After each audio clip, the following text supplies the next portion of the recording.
morning, good morning. Good morning. Awesome. Well, thank you all for being here. This is a great turnout to have a fantastic and productive conversation.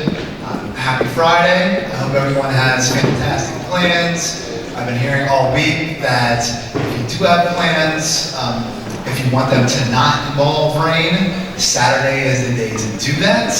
Sunday is going to be pretty much the washouts. But if you're into that, I mean, walks in the rain are lovely. So just, if you want to do that, just plan on doing that on Sunday.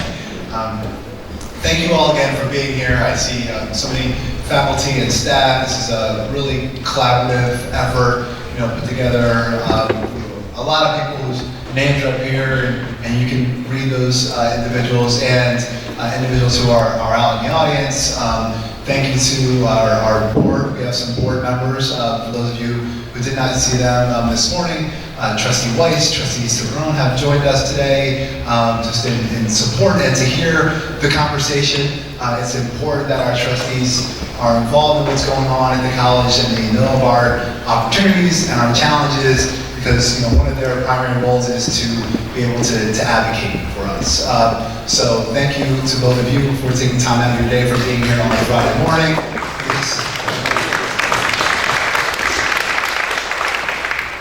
And I would also like to thank, I know Elias is back there helping us out, so thank you very much.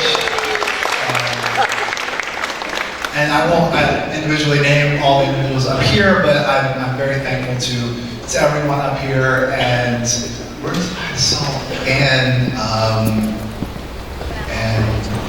and Brandy, and whoever was supporting Ann this morning.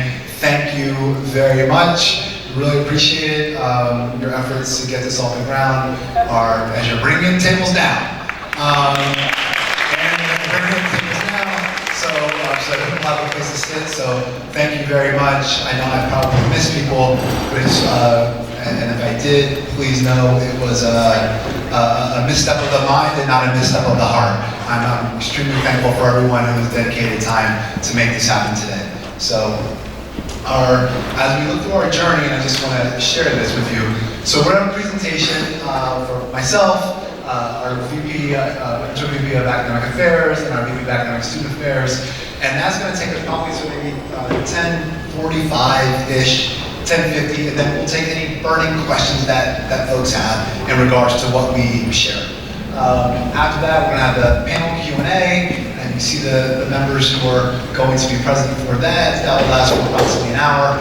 And then closing remarks, and we'll be on our way probably about 12:15 or 12:20 or so. So hope you enjoy the day. As you all have read, this is what we're hoping to accomplish, or at least 3 things that we're hoping to accomplish throughout the day, today or in the morning, is really describe the status, list the attributes, and identify our roles, in successfully implementing dual enrollment at Nassau Community College, right? That would be, ideally, right, is walking away with how can we collaboratively work together, as a college in the shared spirit to make this happen.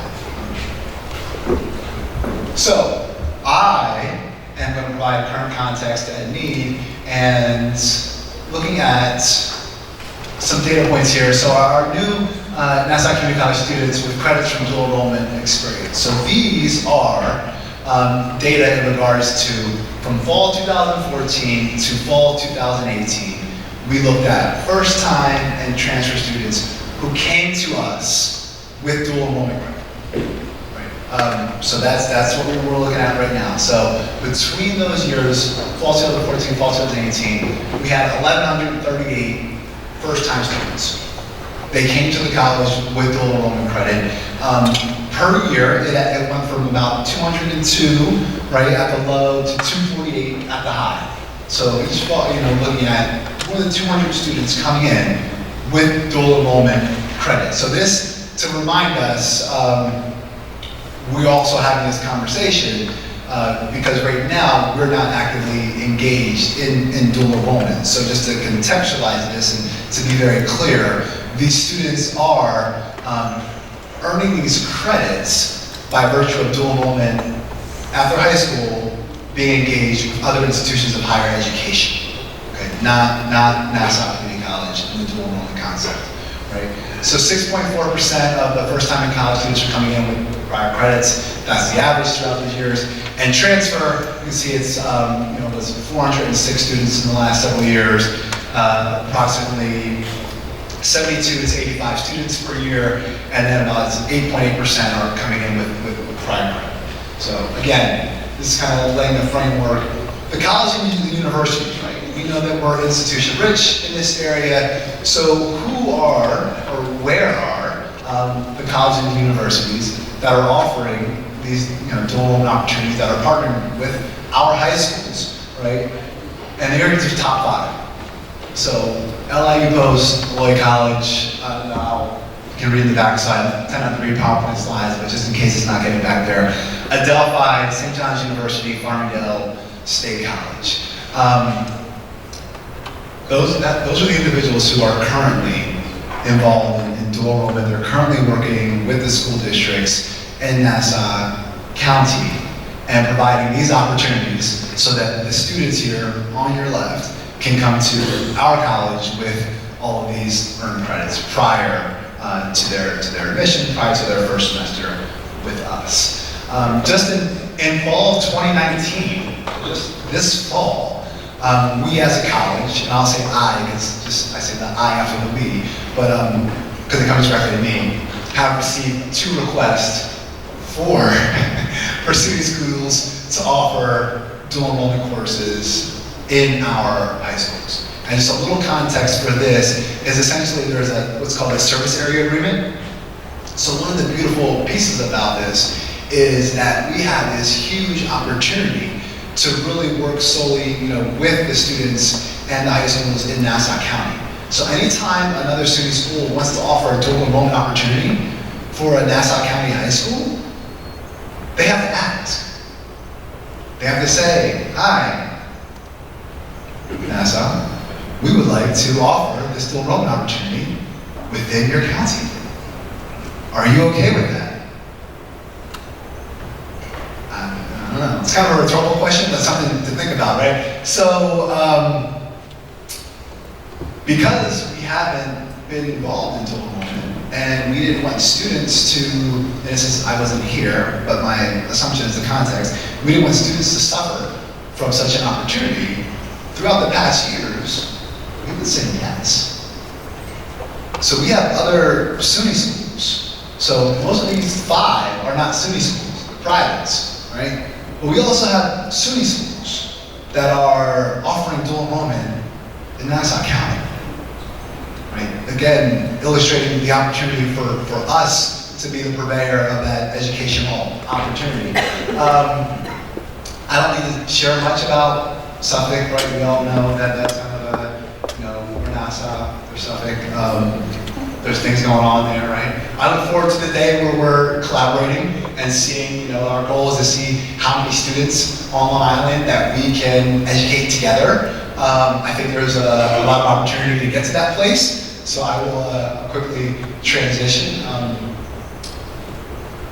And if you want to know some of the high schools, people are working with, it's they're working with Valley Stream, they're working with Baldwin, working with Long Beach. We've been approached already by Freeport, Westbury, Meadowbrook, or East Meadow, excuse me. So there's a litany of high schools that are interesting. Here's some kind of interesting conversations that I've been having around the county with new students and families, parents at community events, and as I go through new student orientation, they were awesome this year. I got to speak at several of them, hundreds of students. Trustee Sabron actually came to one, and it was fantastic. And before the program would start, I would go up to students and say, how you doing? So happy you're here. Where'd you go to high school? What's your major? All these things. And I won't say often, but I did hear on several occasions, well, I'm coming in with X number of credits. I'm like, oh, where did you, about that? Tell me more about that. Like, oh, well, there was this program in my high school where I was able to take a course and receive college credits. So not only are we seeing it within the data, that was a previous slide, but anecdotally, students are sharing that. They're sharing how excited they were about that experience, and that they're coming in with 3 credits or 6 credits or 9 credits or 12 credits, and that is something they're yearning for. Parents, I ran into a few parents at some community events, and they were really, one parental figure was really excited to tell me about this awesome program that they have at Baldwin, where Suffolk buses Baldwin high school students to Suffolk County Community College. He was very proud to tell me that his daughter, his student, is coming to Nassau Community College with 16 credits that she earned because she took a bus from Baldwin High School to Suffolk County Community College to earn 16 college credits.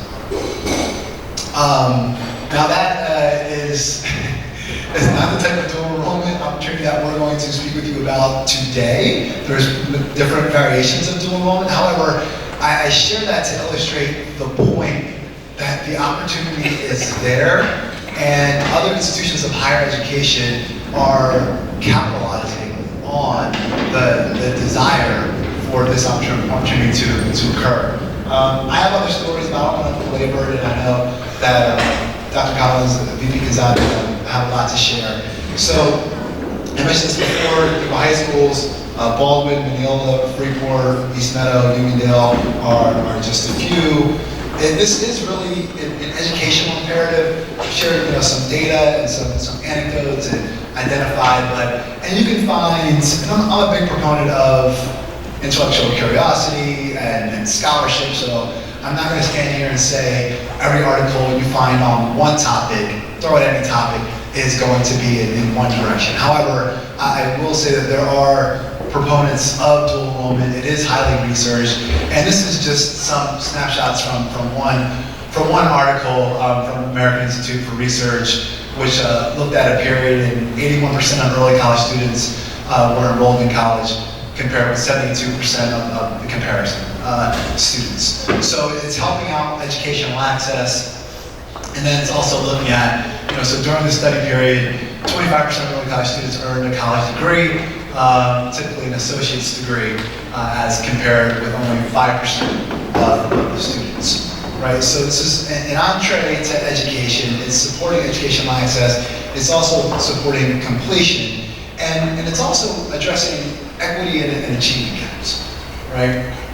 And looking at another article that pulling out some of the outcomes of the impact on college degree attainment was stronger for minority than non-minority students, for lower income than higher income students, students with higher achievement in middle school than with those with lower. So one of the takeaways from this article is that it benefits everybody, and it also has a kind of a magnitude of a benefit for students that are historically underrepresented or marginalized, right?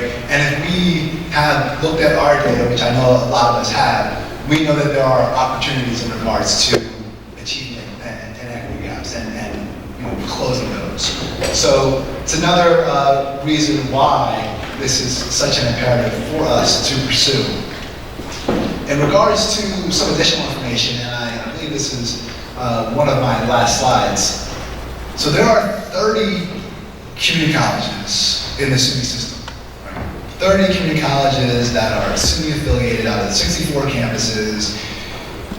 Spoiler alert, I'm not going to ask the question because the answer is behind me. 27 of those 30 offer dual enrollment at this point in time, as I stand here in front of you. So 3 do not. We are one of those 3.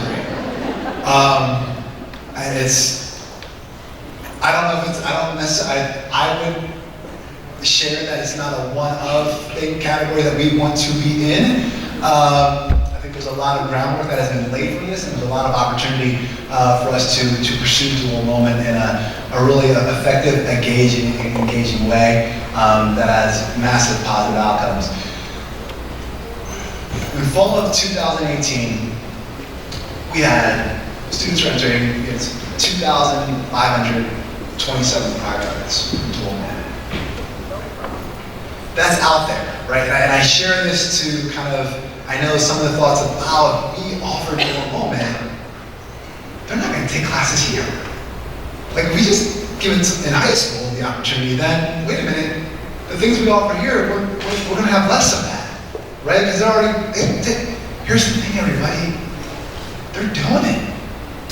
When they get here, they've already experienced dual enrollment, and they're not getting it from us, which means it's not our academic rigor, which means we haven't signed off on it. They're going into second level courses because they're receiving transfer credits that they've taken essentially born from a curriculum of another institution. They're coming to us with these credits. We just have an opportunity for them to earn those credits through a partnership with us.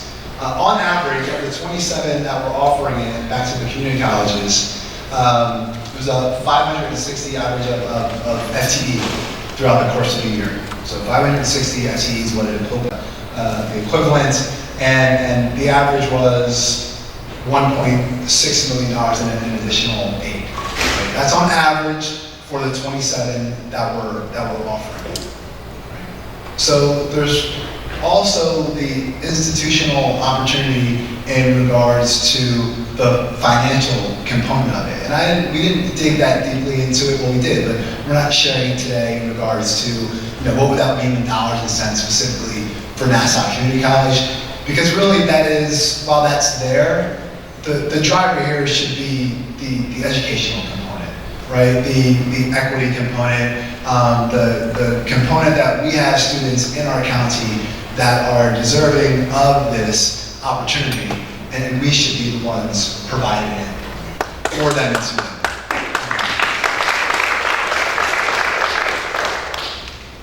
Thank you very much. I'm going to transition it over to Dr. Collins. Okay, so good morning, everybody. Guess what my focus is in this presentation? Academic quality. And I'm focusing on that because that's probably the question I get most from the faculty. How do we maintain academic quality, academic standards, if we choose to move to dual enrollment? So you'll see on this slide, best practices in dual enrollment, concurrent enrollment is drawn from the National Alliance of Concurrent Enrollment Partnerships, NASEP. And this is something I want to spend just a few minutes on, because how do we assure academic quality nationwide in our colleges? How do we say that we know that Hofstra, Delphi, some of our competitors have academic quality in the programs that they offer? Well, as all of you know, decades ago, they began to talk among themselves and to think about what standards should these colleges have in order to maintain that quality. And they came up with a concept that is known and loved at Nassau. One of your favorite activities, accreditation, right? We have warm memories of all of our activities with the Middle States Association, our regional accreditor. So guess what? Those enrolled in dual enrollment also have an accrediting agency, and that's the one that's depicted here on the slide. So the accrediting agency for dual enrollment is concerned with the concept of standards, similar to what is done with the Middle States Association. So the standards that are the basis for NASEP are all involved with setting up the programs initially, but also maintaining them over time. So it's for those like us that are interested in possibly becoming a part of a partnership with a local high school for dual enrollment, but over time as we maintain that as well. So it's especially important because NASEP is the only national association. They have a set of quality standards applicable to concurrent enrollment partnerships. And they serve as a model for standards that have been adapted and incorporated into state policy in 20 different states and recognized by multiple disciplinary professional associations and the regional accrediting associations. So just like everything else we do at Nassau, we want to do best practices. We want to start with the best approach. And what is the difference? Because you're seeing words like dual enrollment and concurrent enrollment. So what exactly is concurrent enrollment? So you'll hear like concurrent and dual enrollment partnerships provide high school students with the opportunity to take college-bearing credit courses. Nassau defines concurrent enrollment as a special type of dual enrollment that's taught by college-approved high school teachers. College-approved high school teachers. And these concurrent partnerships successfully transition the student from high school to college. And that's what we're interested in doing, is those successful transitions. So what are some of the advantages of concurrent enrollment? First of all, it's low cost, and it's a model for bringing college courses to students in all sorts of settings, urban, suburban, and rural. And the student gains, the students, think of a student in high school, they gain access to the academic challenges of a 4-credit course while they're still in the supportive environment of their high school. And in that supportive environment, they're able to earn college credits, which then transfer into schools like Nassau Community College. Concurrent enrollment does something else that I think is equally important. It facilitates a close collaboration between the high school teachers and the college faculty. And that is rewarding and important in many ways. It gives the opportunity for them to kind of check, well, what is going on in this particular discipline in the high school? And how are the colleges responding to that? So it starts a good conversation. Other words used when we describe this concept are dual credit, college in the high school, you saw the word early college. All of those are words that are used. The concurrent enrollment model differs from the other models because the high school instructors teach the college courses. I'm going to take 2 minutes to say that the majority of the schools that you'll hear about use the concurrent model. And this has become more acceptable. There are some exceptions where a dual enrollment model is still used, taught by the college faculty. Sometimes students, for a variety of reasons, often that a particular program cannot be duplicated at a high school, will come to the college to receive that instruction. But overwhelmingly, concurrent enrollment is moving forward. And that's because they looked at, well, what would be the obstacles for keeping college faculty teaching college courses in the high school? And there are several, and I'm going to go very briefly. Transportation. Think of bringing students, especially as you can see from Dr. Williams' slides, that several courses may be taken by a student in a particular high school. How would we transport them? Could we rely on buses even though the students may live within a particular district? When would we get them to the college? Before their high school classes, after their high school classes, on a Saturday? Or conversely, what about bringing our faculty to the high school? What are some of the challenges with that? The high school schedule, as we know, offers shorter time periods over an entire week as opposed to a college schedule, which offers larger time blocks 2 or 3 times a week. What would be the difficulty for faculty going back and forth? These were some of the obstacles initially addressed, and in some instances, were under consideration and modifications were made. But the big movement became towards the concurrent movement. So what I'd like to do and show you in the next few slides are an abbreviated list of the standards that we want to focus on, the academics in particular want to focus on as we move to this model. So we'll take a look at the next slide. Okay, the first item that I picked in terms of maintaining standards in dual enrollment classes is the curriculum. So the standards, just like Middle States, and we know how fussy Middle States was with those standards, right? They're measurable criteria and they address quality. So these standards address quality in concurrent enrollment programs so that the college courses offered in the high school are the same quality as the courses offered on the campus. And again, this is the question that I have heard most frequently.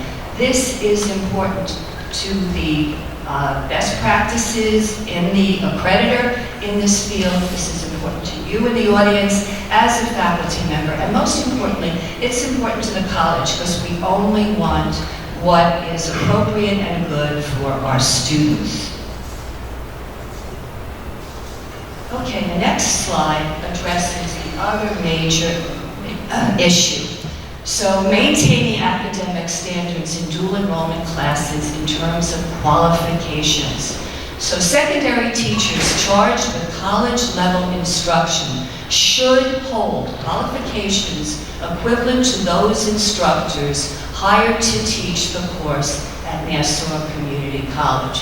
So the same qualifications that a faculty member teaching in the history department or the English department would be expected from the high school teacher teaching in one of the school districts. So if you give that some thought, if you give same course outline, same qualifications, this is how we look to assure that the quality of the courses offered to the student in the high school is the same as the quality that we would see at our campus. I would also focus on the fact that most of our competitors are following the same or similar standards when they're implementing the courses. So we would not be unique in doing this in our area.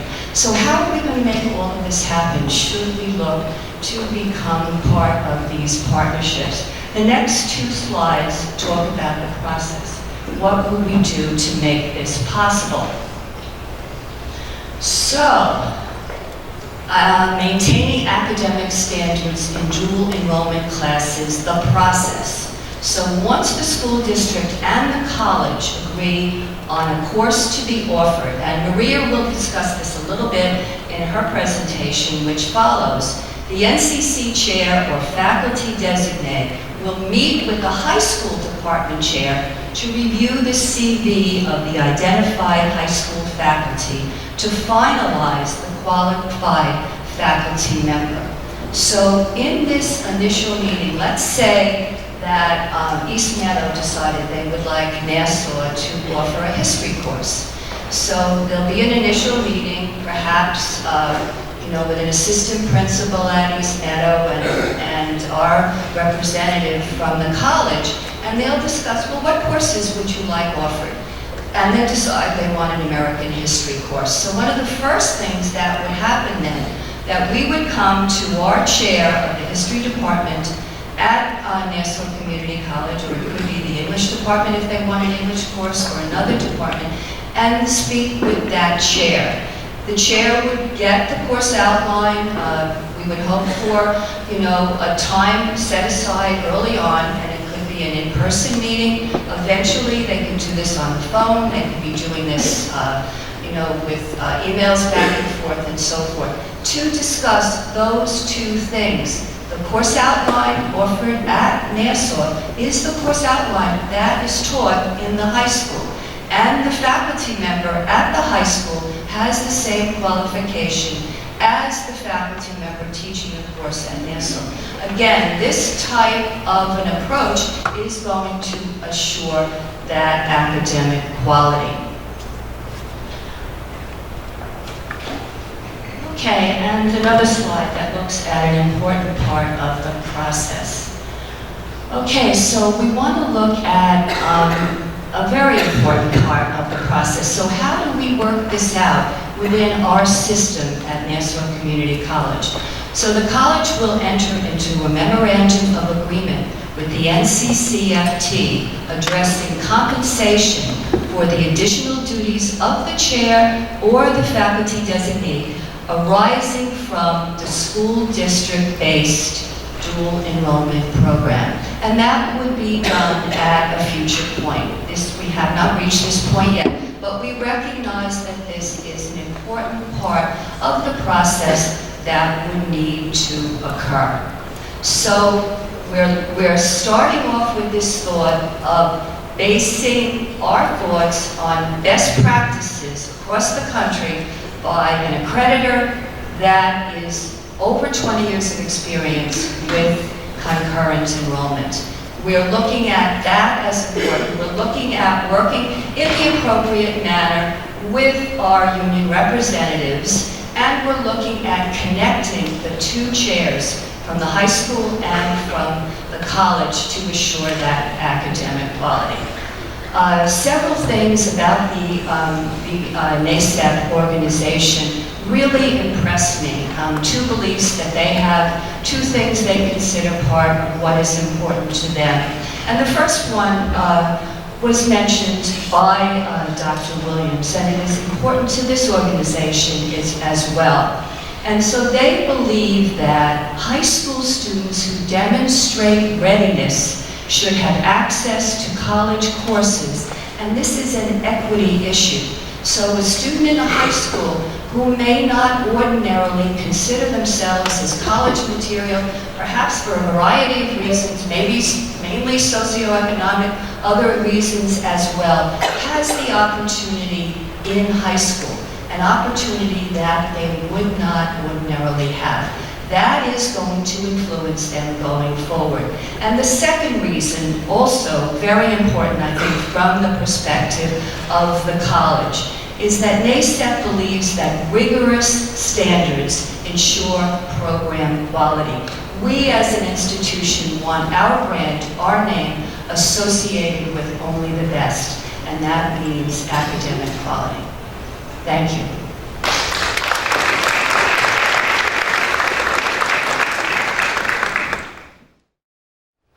Okay, so as most of you know, my role, and certainly the role of student services for the most part, is operationalization of things. So in the course of the discussion on dual enrollment and concurrent enrollment program, how do we operationalize all of this if the institution moves forward? And you will see a very important word on the screen, the word pilot. For those of you who have worked with me, reported to me, you all know we never implement anything full throttle right out of the gate, because what seems perfect on paper, perfect in planning, never quite goes the way we think it's going to go. So I think the hope and the goal really is to implement a dual enrollment pilot program. So let's take a look at structure so everyone understands. And please know, some of you have worked with me for years. We have built programs, we've built broad opportunities, all kinds of opportunities here at the institution, that I try to follow what currently exists within Nassau structure in order to create programming. And in fact, the structure of this effort would follow those guidelines. So, while taking any course, high school students would be deemed part-time, non-matriculate NCC students, right? But what does that do for current non-degree students? Well, it gives them an ID. It allows them to have access to the library, to the phys ed complex. What does that facilitate for those of you that are in services? Connection to the institution, right? And that's a process and something we do currently for students that are not engaged in any type of concurrent dual enrollment type program. So again, follows what we currently do. Courses are taught at a highly discounted rate for students in high school. That will be set, that rate, by the Board of Trustees, but back to that opportunity for students, because if you see the last bullet, these students are not eligible for federal or state financial assistance. And if you go back to one of the original slides that Dr. William put up, those private schools charge an awful lot of money. And some of you are paying that money. I know you are. We've had conversations, right? So that discounted rate does allow these students to have access to the high-quality education that you all offer. And that's important. So having said that, that discounted rate would be set. It would give students access to high-quality education. It would integrate them into Nassau. I'm hoping they'll be in the bookstore buying t-shirts. Okay? It allows them to be here on campus. It allows them to see what this community is about and what it provides. So in its own way, it is a marketing tool for these students. Format. So classes will be conducted in a blended format. What does a blended format mean? There are a number of formats that these classes can be offered. And again, looking at this as a whole picture. Blended format meaning once the school decides they want to offer a course, and please keep in mind pilot means a few courses. It does not mean 30 academic departments, because structurally, I personally will be handling the structuring of this as we move forward with some of these discussions, okay, to make sure that we have everything integrated. But having said that, blended format means we've gone through all the processes that we've discussed. There are a few departments that are willing to take a chance. They want to do some courses. We do our due diligence. We have a mechanism to register students. We have our conversations. So how do we deliver the instruction? So the idea is that once we found that qualified teacher, once we have all of our agreements in place, chairs have been on their job, everything academic integrity-wise is covered, we would then say to a class of students, here's an opportunity for you. Here's where the tuition is. Here's the class. It's offered by Nassau. How many of you would like to take it for credit? And there are some students in the room that will say, yeah, I'm in. And they'll go home with the application process to their parents. Parents will cut the check. And again, some of you are doing this already and have done it in the past. And we will enroll the students. There will be some students in that class that will not take advantage of it. But two things happen in that classroom. Number one, the students that are coming to us that will then be having dual credit from Nassau, hopefully are coming in better prepared. Because now they have your course outlines, your high quality of teaching that's being delivered to them. For the students who have decided not to sign up, they have the benefit of receiving that. And what does that do for us? Hopefully, that allows that student to experience what this college is, and also has allowed them to have a high quality education in that particular class. And maybe next time it's offered to them in another class, they will decide to take advantage of it. But again, it also gets our name out there. This is Nassau. This is the quality. This is what we're about. And you all know how in high schools peer pressure works. Well, I'm doing it, how come you're not doing it? Well, I got the credit, how come you didn't get the credit? Okay, so that is the format that is being looked at and discussed. Students will be asked to fill out a high school enrichment application and provide transcript and application fees. Again, a standard process that we have for some students now that are high school seniors that are taking some classes. We handle that kind of independently with certain chairs, where Dave Follick or myself will call you and say, we have a high school student that's interested in X, and we'd like to enroll them. Are you good? And we go through a pre-existing process. Once the application process, student given an attribute in Banner. Why?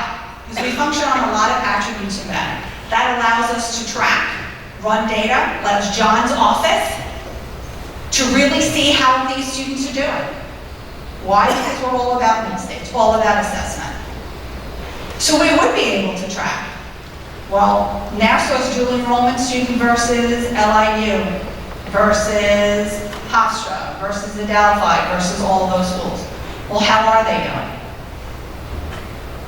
It also allows us to see if what we're providing is doing what we thought it would do, raising that quality and opportunity for those students. Are we getting more students from those districts? Is it working the way we thought? So those students would have attributes going into the system. So what's the goal of all of this? Why have the open conversation now? And not just because 27 other schools are doing it. Not just because we transfer a tremendous amount of credit, a tremendous. The statistics that Dr. Williams showed you are for dual enrollment only. That's not for AP classes, that's not for advanced standing, that's not life experience. That doesn't include a number of options that these students have. And please keep in mind, if we do not embark upon this, and it is an institutional decision, those students will continue to go to those other schools. And we have articulation agreements with those other schools. We do not have the ability to turn around and say, oh, but if you took this class at LIU in dual enrollment, we're no longer taking the credit. It doesn't work that way. We have articulation agreements with every single college and university that was up on that screen and more. So we will continue to issue the transfer credit. So what would be the goal? To pilot something in spring 2020. So what does that look like? A conversation with interested chairs, an MOU that needs to be in place with the NCCFT, conversations with 1 or 2 districts for a few classes, 1, 2, or 3, that we could set up to see how it goes. To see if it works the way we thought, work out the bugs, continue the discussions, and see what is best for this institution as we move forward. Eventually, I know some believe that I have my feet up every day eating bonbons. I would love to say that I do. Eventually, the goal would be to have a director for this program, so that there is a constant interaction between the districts, the department chairs, all of those involved, somebody that tracks that data, reports that data, works with John's office, reports it to the Board of Trustees, so that it's continually assessed and stood on top of.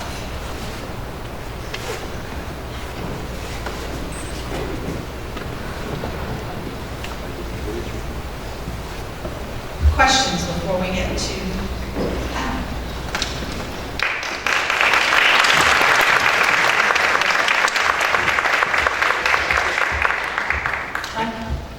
Ray, you mentioned that you could. Hold it. Hold your... Sorry. Maria, you mentioned about putting the attributes in banners so that Yes. we can compare. Are the other high schools and colleges that are participating, are they doing the same thing? I'm just trying to figure, how do we capture their information in order to make a comparison without it? Currently, what we have in Banner really is, some of the requirements for some of the program, we had to go back into the system and literally subdivide each type of credit coming into the institution. It was tried somewhat to degree works and all of that. So we actually had to go back and manually separate all of that out, which is how we're now able to aggregate the data, right? So we're able to say, was it an AP credit versus was it a dual enrollment credit? Because we actually had to pull all of that down, because with DegreeWorks, which is to be system-wide, we are now required to get that information into the system and reported, obviously because this is turning into, for some institutions, a very big business, right? Between the FTE reimbursement from the state, it's millions of dollars. So we were required to do that just this past year. So we actually do have a breakdown of what kind of credit is coming in, where it's coming from.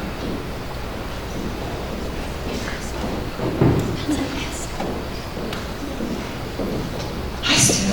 Did you just make a face? I always make faces, you know better than that. I have 2 questions. One of your slides, Maria, and one on Dr. Williams. Okay. You had put a blended format. Can you explain that a little bit? Yeah, the blended format, and again, we're trying to fit into a system in K-12. And again, often, to me, it almost seems like we live in 2 different worlds. For as much as we try to understand our partners in K-12, they do function on a very different format, right? So, and in fact, we're asking to go into their classroom to have access that are their students, and hopefully they'll be our students. But in order not to upset the apple because there are different ways to do this, the easiest and most successful way that's coming back certainly from the K-12 partners and even from some parents is where you literally walk into the classroom and students have the option of taking advantage. But everyone continues to get the same instruction. They're all going to experience the NCC class, whether they are taking advantage of getting the credit at the end of the class or not. Should they call that blended? Because you're not looking to create a section, separate the students out, put them in a separate room. Does it run? Does it not? What are the financial breakpoints? And that does work for us in a number of ways. But that seems to be the least disruptive. That seems to be the format that our partners in K-12 would prefer. And again, it does work for us whether those students actually fill out the form and take advantage of receiving the credit or not. So it's not about our faculty going in and teaching those classes periodically. It's solely the high school teacher. It is the high school teacher, which has to be cleared. And in my mind, how I operationalize it, I'm assuming that the chairs would be looking at the qualifications presented to them from the CVs that would be gotten from the high school teachers, the same as if you would be screening a new graduate. And how about testing? Exams, quizzes, projects? Whatever's in the course outline is what will be carried out by that teacher. But will we have any oversight over There is within the regs, and again, this is more academic, but I'll speak to it because I've poured over the regs about 17 times. Again, there is the need, when we have an agreement with the NCCFT, yes, the hope is and the goal is that the department chair or designee then would be meeting on some type of regular basis with that instructor, would certainly invite them to the campus, certainly invite them maybe even to a department meeting. That's still yet to be worked out. But that is my hope, is that you get to understand these individuals as much as they understand you, so that there is a comfort and a trust there. Because without that, it's just not going to work. Sure. And I do have a question, Dr. Williams. On one of your slides, you had talked about fall 2019 requests. You had Suffolk Community College up there and University of Albany. If I understood you, those two institutions are looking to offer dual enrollment, or they are offering dual enrollment. They are currently offering dual enrollment right now in Nassau County, is that correct? That is accurate. They have both been provided permission in the past. Okay, I wasn't sure if it was an upcoming request, because you had talked about the Walden affiliation, which I knew about, that they were doing, I think it's business degrees, if I remember correctly, from state ed, that they're sending over to Suffolk Community College. And I know Albany, even within my own school district, they offer college research up at Albany. So I just want the clarification. Yeah, so it's a little bit more to it, really briefly, I appreciate the question. So they have both been granted permission in the past, and they both requested additional sites for fall of 19. So, they're coming. Yeah, so, Hold on. I don't know what rather than... Right here. Hi, Myrna Carrera from Admissions. I have a question about placement testing. Number one, is this going to be offered only to seniors, or will juniors be allowed to take courses as well? If it's only seniors, then we can use Regents grades rather than placement testing, but if we're offering it to juniors as well, what will we do for courses that ordinarily require placement testing? Or are we not planning to offer any courses that require placement testing? I got Dr. Williams is looking at me like, what? So the idea is to really bring them in as non-matriculated students, right? They're going to take one class at a time. We really need to see what the districts want us to offer. So far, Dr. Williams, as you heard, for those of you who heard him speak the other day, has met with a good deal of people inside the community and outside community, school district superintendents. Because we're not first to the party, I'm hoping we will not be last to the party. What seems to be coming through from districts are some specialized courses. They so far to date, and again, we have not engaged in formal conversation. Let me be clear, okay? Is they're asking for business courses, law courses. They are not asking for English, math today. So that, again, is a conversation, if we engage in this pilot with myself, the department chair. Is this a prerequisite?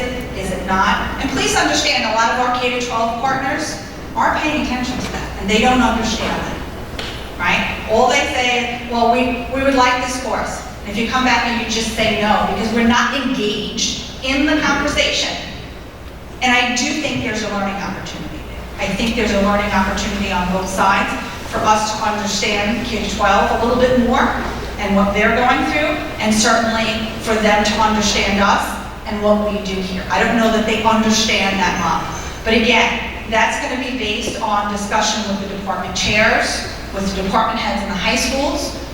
Does this class make sense? It's great that that's what you want, but in the context of what? What are you trying to provide for your students? Right? So if it's the Sewanaka School District, reckon I happen to come from that district. I remember taking technology courses back in 1980, blah, blah. And, you know, I went to Sewanaka for technology. They're heavy into that. So you could anticipate that if the district comes to us from Sewanaka, it's probably going to be in the tech areas, right? So there are a few chairs that kind of oversee that. Would a course be feasible? Would it not? Depends on the context of what they're looking to do, and that's really a discussion between the two. But the idea is not to engage these kids right out of the gate with testing, multiple measures. That's not the goal. It's not the goal, which is why they are non-matriculated students. Okay? Do keep in mind that the same standards that we currently have for classes and bringing in of those credits will be on the ground. So the student, although taking the class, signed up for the credit, they've got to get that C or better. Because we don't transfer things in that are not a C or better. So a kid could legitimately sign up for this class, not get a C or better, and the transfer credit would not come in. Right? So again, we do that for everything that we do. That would continue. Darren, is this for me or someone else? I'm sorry. It's probably for you. Okay. Okay. Darren Pichinella, Student Services. So with the whole dual enrollment and blended format concept, Yeah. and my wife teaches it, and she does this. So the students are in a high school class taught by a qualified, pre-qualified high school Correct. teacher. Based on our department chairs Teaching the college Correct. curriculum, etc. In many schools, including my wife's district, they are dual enrolled in their high school, so they're getting high school credit, whether or not they're paying for the college credit, Correct. and they might be getting college Correct. credit. Are we going to offer pilot or in the future purely college courses? Or, because some high schools do pure college courses in the high school setting Right. versus a dual double dip in a way, Right. in terms of high school credit and college credit. Is this the high school credit and college credit model versus a pure college credit model? I think it will be, for me, I don't want to speak for Dr. Williams, so he'll check me into a corner if I say something out of step here. For me, we're going to have to see that evolve, right? Because we're late to the party. But if I'm looking at what's coming through as Dr. Williams is having his discussions, he's flipping those emails to me, I'm looking at the districts, I'm looking at what they're asking for. They're asking for specialized courses. They may, in fact, not even have qualified teachers within the district, which means we would have to look at a different format. But that's for them to discuss with us. What we're saying is, and what the decision is that the institution needs to make is, we're kind of coming to the party now, right? And we want to engage you in these discussions, and we want to hear what your needs are. And we'll tell you what we can do, you tell us what your needs are, and let's see if we can bring that together. So is there a possibility of that there? Sure, because they may want a very specific course and say, well, we want you to do it, we want your faculty to teach it, because we don't have somebody that can do it, yet we know that we want to introduce this. Make sense? Yeah. So again, there need to be discussions, but today is really about, are we all on board with having and engaging those discussions? And does it have to be every academic area? No, it doesn't. The follow-up to that is, there's going to be a discussion in the panel, of course. Yes. The NCCFT implication, MOA, chair, things like that. But is there any talk, or is there anything out there? And I know that in the past, high school teachers have been the college instructor of record because they're pre-qualified. Is there compensation on that end too? Not that I know of, because now you're dealing, and again, I'm not That's a Donna question, she's not here. Everybody has unions, right? So what you could have done in the 80s, you can no longer do in 2019. So I don't know, I honestly don't know even if there are external agreements that maybe LIU does or some of the privates do where they give back something to the district that engages.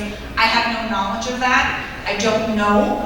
But right now, with the blended format, with the idea that really what changes for the teacher in that classroom is what they're teaching, the book that they're using, the exams that they're giving, but that's really all that changes in the course of their day, which is kind of why that works. It's not really disruptive. I honestly don't know. Because I know that in some of the institutions and some of the models, that a high school teacher actually becomes like an adjunct instructor of the college. There really has been no discussion of that, and I don't know that that would really be necessary. But again, that's not me. Thank you. Sure. Hold on.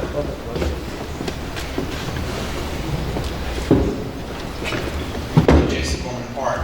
Springboarding on what a few people have touched upon, Professor Maxim, the chairperson of the art department, pointed out to me that we already have adjuncts who are teaching the high schools, who have been qualified for courses and also have gone through the P&B observation process. So they might be a good place to start the pilot study. That's terrific, Jason. Thank you. And thank you, Art Department Chair Zolta. Thank you. Yes, and you're right. And many of you have folks in your departments. And maybe if you decide and institutionally be engaged in this and you're a department chair and you've had discussions, maybe that's where you want to start. Maybe it is through that adjunct faculty member that you want to engage, a specific pilot course for a district. Again, it's about having conversation. Thank you very much, Mimi Kanzati. As we put this together with our partners, and the robust conversation is fantastic. It's exactly what we were looking for.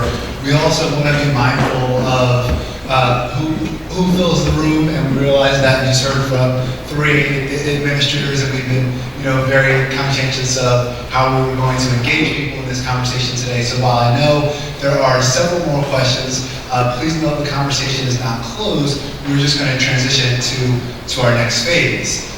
So please hold the questions. You can write them down. You can address them a bit later today or at a different point. But we want to be very mindful of our partners for the second part of this conversation. So I think we should. Moore, Chair of the Academic Senate, and member of the Communications Department.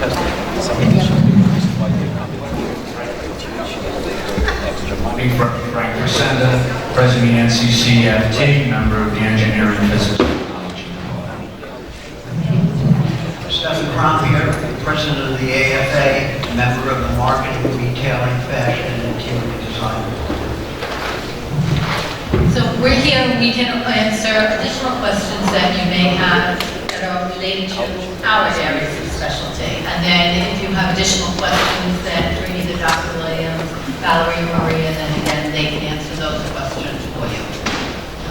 Any questions people may have? And I don't know, does anyone have any opening comments for the statement?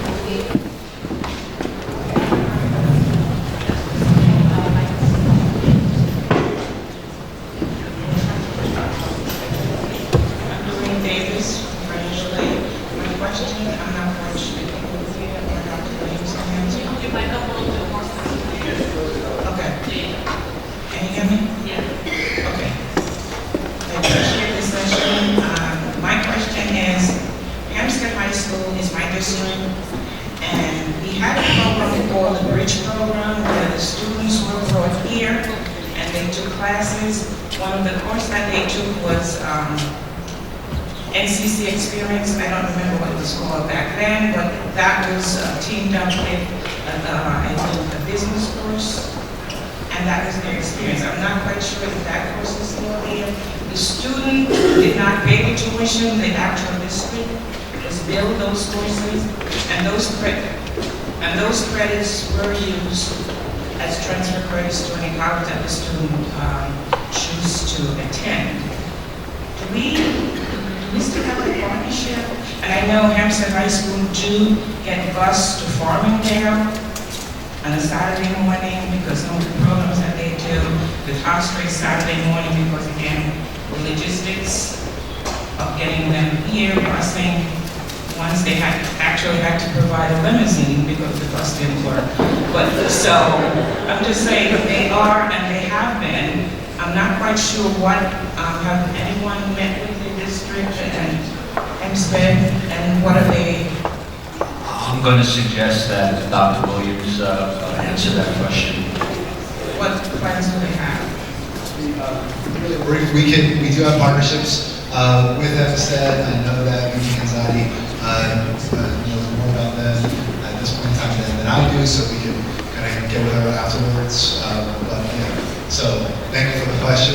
And we do still have partnerships, and they can be clearly identified afterwards. But I'm going to redirect us back to our panel and the wealth of knowledge that they have and the information that they can share in regards to this dual enrollment conversation. I know there were a lot of pieces that Dr. Collins mentioned about academic quality, so I would encourage everyone, if you have questions, we can ask them. We have this great panel of individuals. I just want to mention something.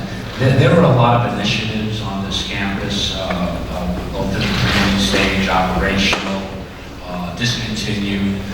We had the math partnership at one time. We have AP courses that students take. We had the bridge program. So there are many initiatives, okay, that the campus participates in with K-12. However, that is beyond the scope of this colloquium. We don't want to discourage anybody from asking any questions, but the whole idea here is to make sure that everyone as many people on this campus as possible are provided with the opportunity to engage in a discussion on a pilot program for this blended model of enrollment. Okay? And so this will be, and as it's being taped, it will be put on the college webpage. The NCCFT will have it on our webpage. The people that couldn't attend today, they can view it. In addition to that, there's a general faculty meeting next week. I'm sure people will be provided an opportunity to discuss it there. People will be provided the opportunity to discuss it at the CWCC. Okay, I'll leave that to witness and stay away. And so there will be many opportunities more than this to discuss that. Yeah, good morning again. I just wanted to, I'm going to just add, and I'm just going to tell Elijah, that we will have this conversation at the next CWCC meeting, and then after that time, we will bring this to the Senate floor, so that once again, the entire Senate body will have the opportunity to share their concerns, and that we would have an open and healthy conversation with respect to dual enrollment. We feel that it's very, very important that the entire campus is a part of this process, and obviously with respect to shared governance, that shared governance will play a key and pivotal role in the institution moving forward with this initiative. And so it's very important for us to have this conversation today. This is the beginning of the conversation. Although many people will say, well, it's done, it's done. It's not done because there are different pieces. All of us play a specific role. And so it's very important for us to begin the conversation today and continue that conversation. And that conversation must be had with respect to curriculum and with respect to faculty having the opportunity to really give voice to the concerns, but also to utilize their expertise so that we could, if we do this, make this something that's tremendously meaningful. And so that's really the purpose of today's conversation. So at this time, we're asking that if you have questions, that you would raise those questions now so that we can begin a conversation with you as faculty leadership. So I think a good place to begin this conversation would be if you guys would give us your thoughts and feelings on whether you support this, don't support this, you know, the academic senate, are you in favor of this, the AFA, are you in favor of this, and so forth. As the chair of chairs, I do support this because as the data showed, students are already participating in dual enrollment programs. So I feel that it's important for us to do this so that the curriculum that's being introduced to these students is Nassau's curriculum. This way, the faculty who are teaching these are faculty who have been reviewed and approved by our department chairs. So since this is happening already, I feel that we would be losing the opportunity to ensure that the curriculum is ours.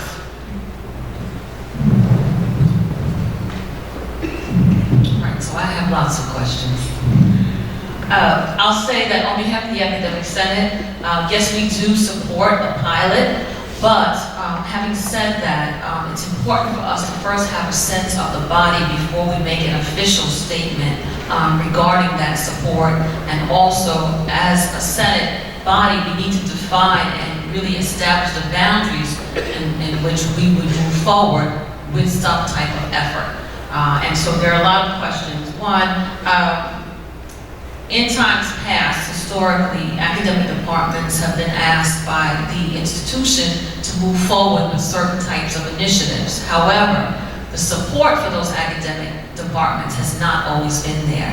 And so that's one of the conversations that we will have to have. What is the institution's commitment to support the academic departments that will be involved in this program, and then making connections to that, how will we support the students who are a part of that process?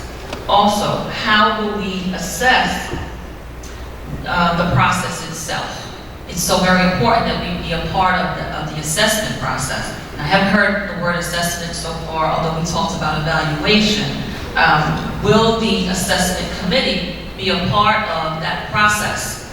That's very important for me to hear in terms of the dialogue, and how will we assess the instructor as well as the course in terms of the performance levels. I think that's very important for us to discuss. Also, how will the funding to hire the program director be obtained? And will this program director represent one of the academic departments that will be participating in the process? How do we ensure that the course is consistent with the NCC course? Because I believe that is really at the heart of some of the concerns today. Also, it was mentioned a few minutes ago by Myrna that the question with respect to seniors only, or are we going to do juniors and seniors? Are we opening this up? That question was not really answered. So, seniors only? I didn't hear seniors only. Okay, thank you. Because I want to know, would we be a part of that conversation in terms of determining who? But thank you for the classification. All right.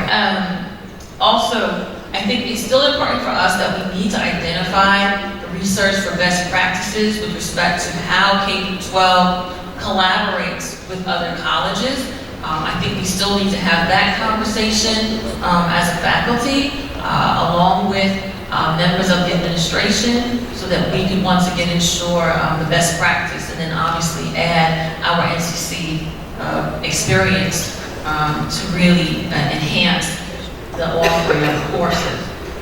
And then obviously oversight. I believe we would still need to have a conversation about some type of policy to ensure that there's oversight, and that really what I'm looking at is accountability, because accountability is critical if we're going to move forward the program like this one. I believe that through the shared governance structure, that we should be able to be a part of that conversation as we talk about establishing the guidelines for moving forward. And I have lots of other questions, but I know that there are other people who need to speak. But I want to say that we'll also, in terms of the students, we'll need to have a conversation about the quality of the student. Are we focusing in on high achieving students versus low achieving students? How will we address that issue, being that we're still here on campus having conversations about meeting the needs of our present students here on campus in terms of their ability. And I'll hold the rest of my questions, but these are some of my concerns. But I look forward to having this conversation with my colleagues and continuing the conversation. I think this is a great way to start. We need to ask these questions in terms of us moving forward and doing what's best to really serve the community and the greater community.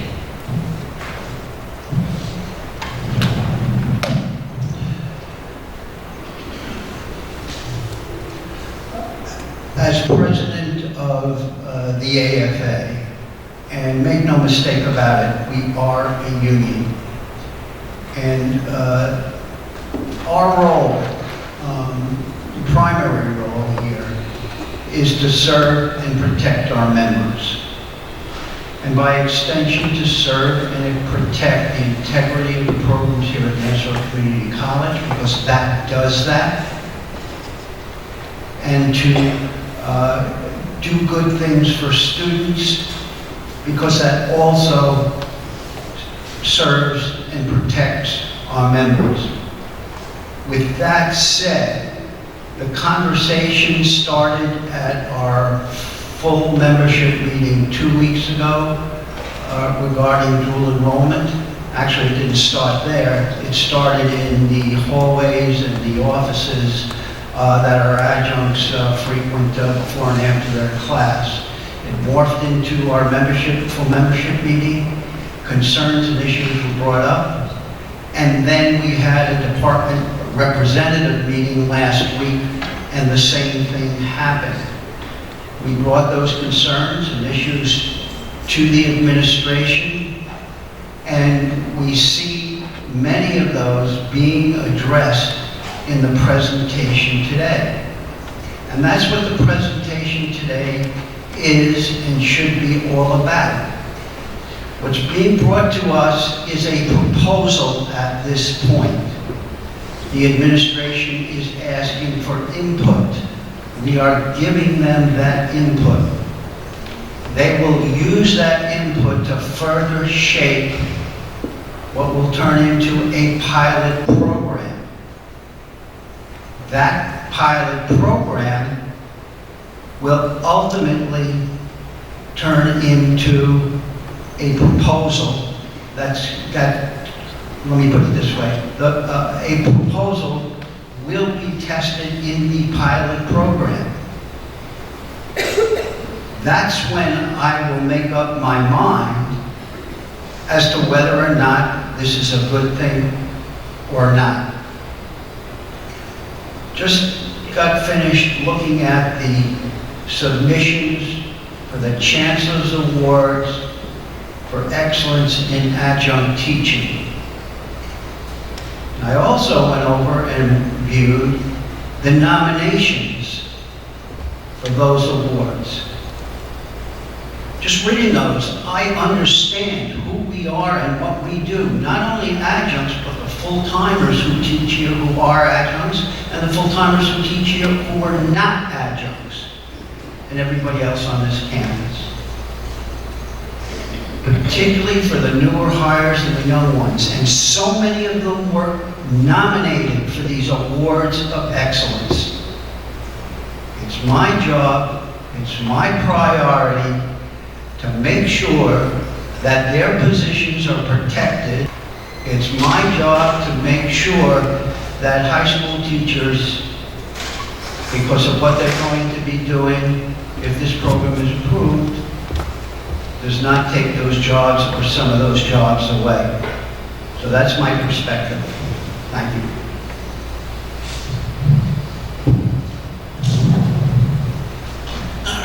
I guess we have different perches that we are standing on. You know, when you look at from my perspective, when you look at the NCCFT contract, the NCCFT contract absolutely describes the culture of Nassau Community College, right? Our Senate is in the contract, the chairs are in the contract, the PNT is in the contract, the sabbaticals in the contract, your terms and conditions of employment are in the contract. Everything that we do on this campus, the entire culture that has been created on this campus is a result of that contract, okay? And now, with that in mind, all right, the 27 other colleges, all right, that are engaged in dual enrollment have all different kinds of models.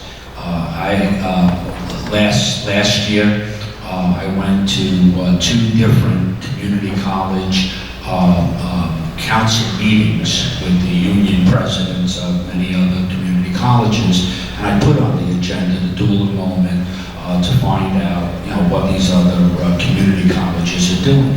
And fortunately, what happened was the UUP, that's United University Professionals, the union for the 4-year colleges, and the Professional Staff Congress from New York City, from the CUNY colleges, all came to the conference, right?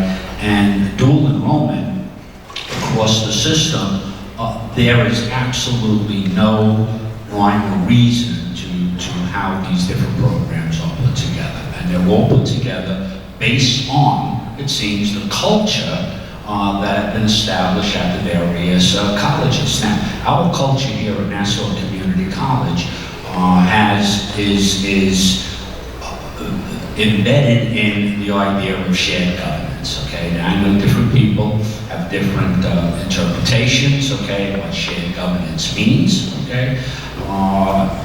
But I think by and large, we understand our brand of shared governance here at Nassau Community College. The position of the NCCFT is that,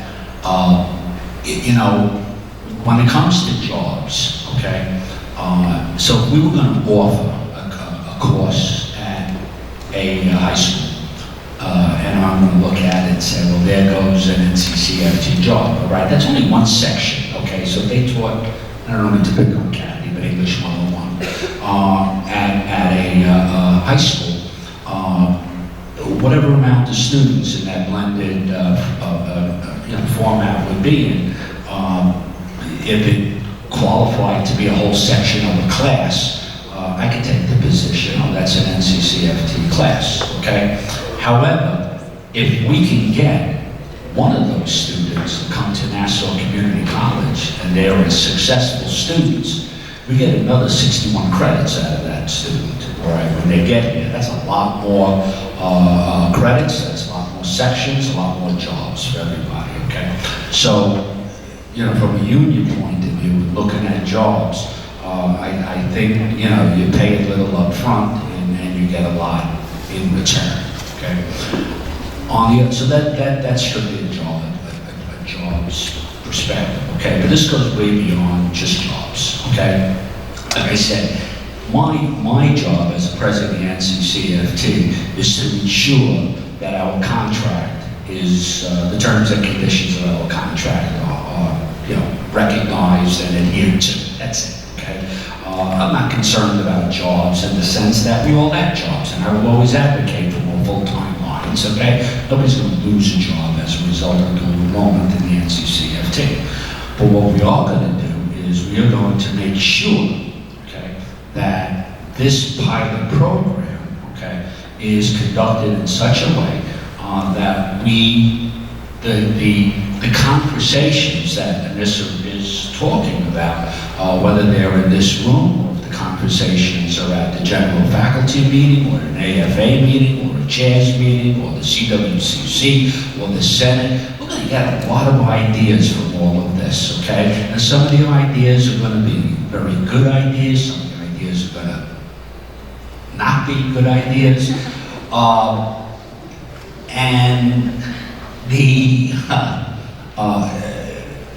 And we're going to have this pilot, hopefully, we're going to have a pilot program, and we're going to learn from that pilot program. you know, we're gonna have to tweak that pilot program, I'm sure, no matter what. But I am confident in so far, working with Stefan, working with Anissa and Noreen and Dr. Williams and Dr. Collins and Maria Canzati, I am confident, all right, that I am working with honest brokers. Okay? I am confident that everybody is listening to each other, everybody respects everybody's opinion on this, and we all certainly respect your opinion on this. Okay? So, in accordance with the culture of this campus, all right, I am on board if you're on board, and we will carry your quota, all right, and we will make this program work. Okay.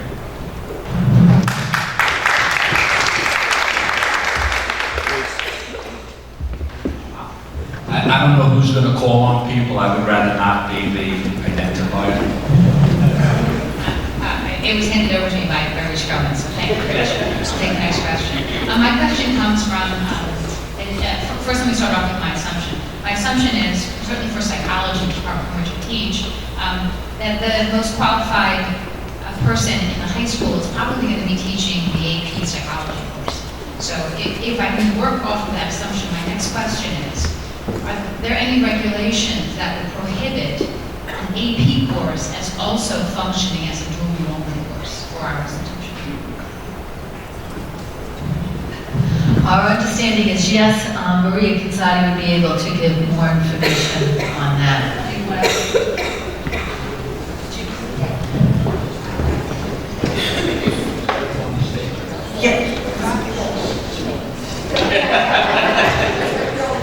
Yeah, like the old days, right? Those long past. So yes, only because the state now requires us, as I alluded to, in degree works with how we get aid for courses to identify them as one or the other. So if you're doing AP, you're doing AP. If you're doing dual enrollment, concurrent enrollment, you're doing that. If it's an advanced standing, it's an advanced standing.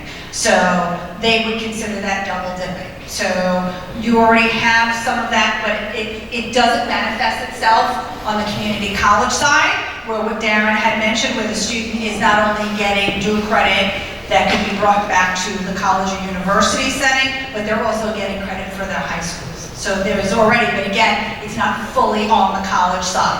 So the college would not be able to issue AP credit and dual enrollment credit at the same time. Could the student make a choice? Because the student can enroll in an AP course, decide not to take the AP exam, and could they instead choose to enroll as dual enrollment and get credit through us? They can. That's a choice that they need to make at the beginning of the class, and that will also drive what they pay, right? So yes. So theoretically, that could double dip by the student's choice. If the student decides they want to do dual enrollment, that's fine. We would issue the advanced standing credit through that. If they then turned around and said, I also have an AP and they're applying here, it isn't going to work. You're just going to get one or the other. Right, but they can choose one over the other. They can choose one over the other, absolutely. Within the same class. It really depends on the district. As a superintendent, Trustee Weiss can tell you more than I do, but my bet would be the K-12s would want it one way or another, because then it's going to be, there's a curriculum difference between some of that too. Really quickly, I haven't researched AP in a few years, but I know they've made a lot of changes, and Maria and members of our team can speak to this. AP is AP and has a curriculum and has a set of standards. Okay. Dual enrollment, from what we're talking about, is going to be our curriculum, right? It's going to be determined by the chairs. It's going to be discussed. Right, so those are two distinct pieces. So I take, use this as another example. I worked at several institutions of higher education. A 3 is not transferring in at every institution of higher education the same thing, right? So at X university, a 3 in AP Chem might get you just intro to Chem, right? At some institution, maybe it gets you Gen Chem 1 and Gen Chem 2. That's the latitude of the institution based on the AP curriculum. And actually, a 3 is probably not going to do that. But a better example would be a 5 might get you Gen Chem only, and then at some institutions, a 5 will get you Gen Chem 1 and Gen Chem 2. That's the institution's decision. But that's based off of AP curriculum, which the student is in, or something a student just takes at the end. They just say, I want to take the AP exam. But the dual enrollment piece is, that's us. That's the college determining the curriculum. They're distinct. So that's my, no, yeah, it's a state. I'm looking at you because you answered the question. It wasn't a question I was asking. It was a statement I was sharing. They're distinct. But if there's more information to share about that, if people want to redirect me because they're more up on that, than Dave and I am. I don't want to go into an AP hole right now. If I do need to be redirected, Dave can do that afterwards, and I'll send out an all-college email, I promise, sharing where I went wrong. But we can definitely, I don't want to get down that rabbit hole. I guess who's got the microphone goes next. Frank, my question is to you. Yeah, Frank. I'm trying to keep my questions, and I have a slew of them, but many were answered already in the prior presentation. But union contract-wise, FTEs, and I believe the college is going to get FTEs based upon the dual enrollment status. In the contract, there are certain items that are FTE related for a department. Will the department, let's say, I'll just pick a college staff, just picking a class, IT, whatever in my department, would my department, or any department I should say on campus, will the department get the credit for the FTE for the course that's, you're looking around, for the FTE that's going over, or coming in I should say? That's an excellent question. Well, wait till you wait to the next one. Yeah, I'm sure, I feel my phone vibrating already. So,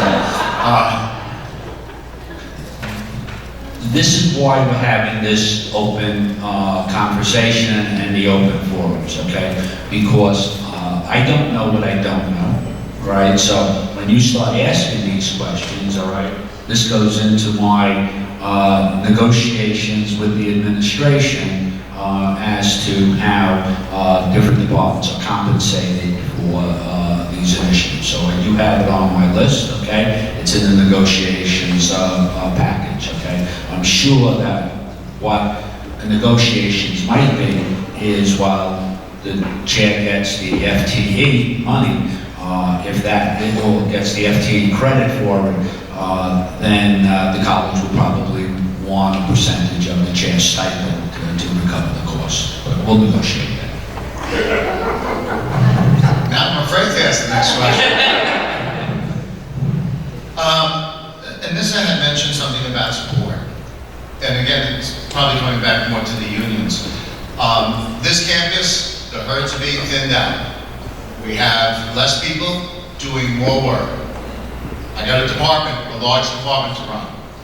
We've taken over a lot of the math people from the basic education program. I'm still waiting for full-timers. I'm waiting for adjunct money. Now you're going to add additional students. Has the college committed, from a union standpoint, to provide additional lines, whether full-time or adjunct or monies, to support? If these students are coming to buy jackets and whatever at the bookstore, they're coming on campus, they have N numbers, I assume they'll have some type of ID given them access to facilities, then I'm assuming they can use our facilities, which is, I have no problem with. But then it comes down to support, both on the student support side, faculty side, lab side. You just can't keep adding more and more people with more and more students, which I think is great. That's not my issue. I just got to make sure I have the resources to support any additional students coming into this campus. Stu, I don't know how much I can ask for if the pilot program is going to be one section. I don't know how much pressure that's going to be. Well, you can ask for a lot. Right. But I think the start, the beginning, would be, and like I said, everybody's being an honest broker in this, so I think I can confidently say that I could have discussions with the administrations and we could start at about 50 additional full-time lines. See, I knew you could ask. Thank you. Before you ask a question, I think that was a great answer, Frank. But I think it's still important because we're starting the conversation, that we look at the other side of the question, which was the initial piece, which is hearing from the administration with respect to their commitment to support. So if we can just hear something from the members of administration about what that might look like in terms of the support, I think that's very important, because we don't want people leaving this room not feeling that this question has been answered, at least the attempt is not made to answer that question with respect to support. Thank you. And please, maybe because I'm comments, let me know, chime in. So I will say it's, as so many questions that we receive in our world, it depends, right? So the conversations that I'm having at quad meetings, superintendent quad meetings, is some of these high schools have infrastructure to support students who are engaging in these opportunities, right? That's not to say they would never come to our college campus at all, but here's the thing is, they're doing this because they want their students to be successful, and they also have the resources to support them. So it is by kind of a case-by-case basis, and we know the continuum of sort of stratification that we have in Nassau County. So we could be working with some school districts and high schools that have this fully set up. They've been doing it for years, and they say, we just want to work with you because of X, Y, and Z reason. And these are all the supports for dually enrolled students. We have this lab, and we have this, and we're going to clear that through your chairs and through the and it's great. And then we might have other institutions, or high schools rather, that are not as resourced. And I think that's when we come to the table in regards to equity, in regards to what we do for this county, and say, so what does it look like for a student to be successful in this course? Because we do provide tutoring, and it's at the college from these hours, but do we have to find a way to extend that, or do we have to find a way to get your students to avail themselves of that? And we do have, advising, or we do have this, and we do have that. So for me, I see it as, how are the students going to be successful with the resources that we have to work with? And those resources are going to, or opportunities are going to vary depending on the high schools that we engage in. And that's through really recent conversations with 3 of the 4 quadrant superintendents. These individuals are set up and raring to go, and then they have the support, a lot of them. But there's some that will not, and we'll have to address that in an equitable way. Because So let me just project out. So here's my point, right? We have our discussions, we run the pilot, we tweak. I can promise you it's going to need to tweak, right? There are a couple of formats that were already mentioned. So thank you to Jason and Ms. because I think that's another way for some of the departments to assure that quality control issue. My hope, Sue, is, honestly, because it'll make my enrollment strategic plan a little easier, is that we engage in this, we tweak it over the next year, maybe even 2, and we grow this program so that there is a direct feed into this institution. And it is my job to track that, hence the attributes in the system, to report that to cabinet, and then based on the departments that are engaged in that, when that growth begins, we're going to see it in the numbers. And then institutionally, as a cabinet, we are going to have to allocate the resources. Can't be done. Because then we're going to be in the same situation that we're in with our currently attending student, right? Where they're here and then after 30 credits, all of a sudden, whoop, they disappear. Can't do all of this, folks. Put us through these institutional discussions, get all of this up and running, spend everybody's time because we're all going to be engaged, unions, chairs, Senate, everyone, and then lose them on the back end.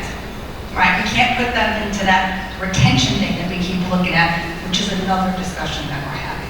So I think to your question, my hope is that by tracking them, we can begin to see the program working the way we think it will, right? And then the need for resources comes. Is that fair?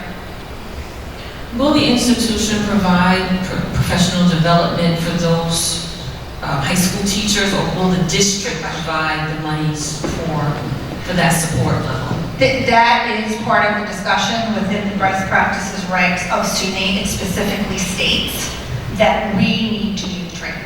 We're running the show, right? So not only do they need to meet our qualifications, but we need to provide the professional development that we feel is appropriate. And that would have to be a discussion with the chairs and everyone else. Yeah, if I could, I just want to add to that.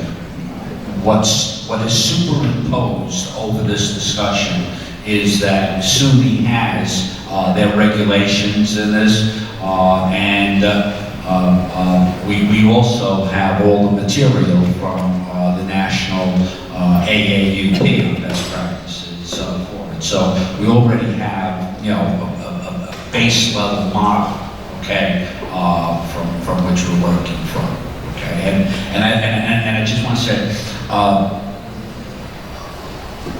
sometimes if I seem flip, it's because, not because your questions aren't valid, but because I know that I'm going to have several more intense discussions in groups, and I am making a list of all the things I have to clarify better, because I don't know the answers yet.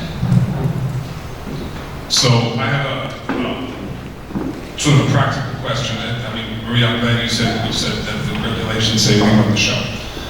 So this is and it's a very, specific practical question. So we decide with the high school department, the department chair, who is qualified to teach the course. We provide professional development. What happens and who gets to decide if a particular instructor is not meeting the standard? If a particular instructor, right, because I can imagine two things. I can imagine myself being a high school principal saying, who the hell are you to tell me where I can and cannot assign my teachers? And I can also imagine the UFT saying, I can also imagine the UFT, their union saying, wait a minute, who are they to come in to tell, to come into our union territory and tell us who cannot and can and cannot teach which class? Okay, so back to the SUNY, right? Okay. Having been a high school teacher for 30 years, having been a high school teacher who has taught a dual enrollment course, we were affiliated with LIU Southampton, which is no longer in business, has nothing to do with their dual enrollment program. And also having been one that over the last 2 weeks talked to a principal from a high school and addressed some of these issues and concerns, talked to a director of guidance and talked to an assistant superintendent of schools who oversees dual enrollment programs. In terms of your question, and as I hear your question, it's who's really going to determine who's going to teach these courses? Yes, we're going to have our criteria, but what if the school district wants somebody else? From my research and what I've seen, that just doesn't happen. No, but let me finish. What I've seen happen is, and had this reaffirmed, with school districts who have dual enrollment programming, hire new teachers. They particularly look for teachers that have the qualifications to teach these courses. So, okay. Let me make my question a little more clear. I assume that there's going to have to be some sort of ongoing observation of the instructors who are teaching the dual enrollment class. I assume that the chair, whoever, will be involved in some significant way in making those observations. Absolutely, I'm not questioning the integrity of the hiring process. I'm not questioning the initial evaluation of qualifications. But if I'm just questioning, over time, I imagine there will be faculty who may not meet. Well, if I observe them, we have to be prepared for the possibility that there will be faculty who, as I observe them, if I'm the chair, over the course of a semester or a year, and you know what, I say, I'm sorry, the same way we would do it with someone who is teaching here. That's what I'm asking about. In that situation, who has what authority to say this person is no longer going to be teaching this course? That's my question. It's about the evaluative process, not the hiring process. Sorry, I misheard you. Okay, so some regs, which I'll probably over all the time. So let me just read to you, bear with me. It's in the context of the entire reg. So, and I quote, "The quality of the teaching in the course is reviewed at each offering by means such as the following, which are especially important in the initial offering of the course and whenever the course is taught by a new instructor. First, review of course materials, assignments, expectation of students," here's the key, "by full-time college faculty/chair. Hi, Noreen, we're going to be dealing with each other a lot. Okay? Peer observations, mentoring by full-time college faculty or chair. Review of student work samples by full-time college faculty chair. Student evaluations of the course, and here's the ultimate answer to your question, and the end of term instructor evaluation by the chair. So to Rich's point, it pretty much follows what we currently do. Is that? Okay. That was something I had to. It's I carried them with me. Hi. It's my understanding that many colleges have decided not to accept dual enrollment courses for transfer credit for a number of reasons, including not believing they're rigorous enough, or they have found in the past students are not adequately prepared to succeed. How can we as an institution ensure that our dual enrollment courses are accepted for transfer credit and we aren't taking students' money and making promises and that they don't get the credits that we've advertised? Sorry, it's trying to get to the brain shift. I'm so sorry. Okay, so here's the issue. We, and I mentioned this, currently have articulations with a number of institutions. So if those institutions are offering credit, so a student then takes a St. John's course, right? They're at Mempham High School. They take a St. John's course. That's documented on Mempham's transcript. It's documented with St. John's. We get the transcripts from both the high school transcript and St. John's transcript. As part of our articulation agreement, we're about to take the credit. Period. Right? The reverse works the same. In those articulation agreements, those four-year institutions agree to take our credit. Right? So just like I have to abide by, they have to abide by. So now the opposite. Student takes one of our courses. It's transcribed by the high school. It's transcribed by us. They request our transcript to be sent to University of Michigan. We have an articulation agreement with the University of Michigan. They've got to transfer the credit. Non-articulation schools, they can do anything that they want. Again, college is a business. I know people are going to shoot me for saying that, but they can do anything they want. We currently, again, dual enrollment aside, already have issues even with fellow students taking our credit. Right, I've heard that from your colleagues in some of the sciences. Right, where Stony Brook is already bucking back with some of our science. So again, can we answer everything? Can we guarantee everything? No. But we can do the best that we can. Again, we don't normally enter an articulation agreements for onesie and twosie students. What we do in the transfer office is we do equivalent sheets for students. So if there's no formal agreement, they can see up front. If I take this class at Nassau, what is it at the University of Michigan if we don't have a formal articulation agreement? And that really is what drives degree groups, by the way. This idea that students can run scenarios. What if? What if I transfer here? What does it look like? What if I transfer there? What does it look like? Is this for me? Hi, this actually question is for... I'm sorry, really quickly, I just want to really reiterate what VP Gonzalez said in regards to the latter question, right? The issue that some institutions of higher education would not accept our credits and or would determine that the credits are worth something other than the class that was taken is not a dual enrollment issue. I just want to restate that, reiterate it. That's not an impact of dual enrollment. that's an impact of a kind of a classist thing that happens in higher education. It's just kind of blatantly wrong. So that's all I was going to reiterate. Hi, my question is for Anissa. I'm sorry. I just wanted to add something to the question we already had. This comes up at the Chief Academic Officer's meeting at SUNY. And so, as Dr. Williams just said, it doesn't have anything to do with enrollment, but it does have to do with your point.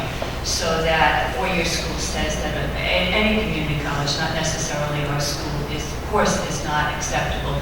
So this is something that in the SUNY system, we are continually addressing.